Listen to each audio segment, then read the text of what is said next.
Hey guys, my name is Jay from Vision Miner, and today I am going to show you how to unload the filament from the FUNMAT Pro 410 from Intamsys. Let's go. Alright guys, now to unload the machine. Really simple way to do.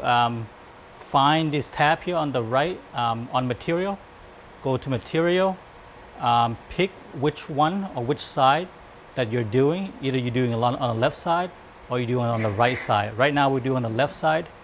So we'll go left, pick the right filament option. So right now I have a PPSU in there, about 390, and then go ahead and click unload. Okay, make sure everything is clear, all your chamber, your build plates are clear, and then press next. And then the machine's gonna heat up to its proper temperature, and then it's gonna unload the machine. All right, for unloading, I like to go down here and take the spool off of the holder, because when it starts unloading, it's going to pull the filament back, and you have to wind this by hand. See, like that.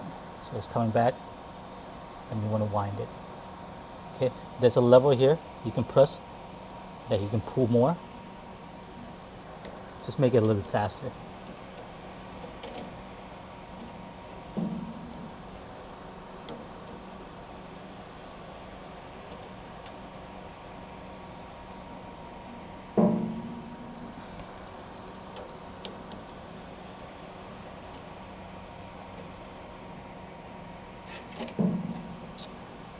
And that's how you unload the machine.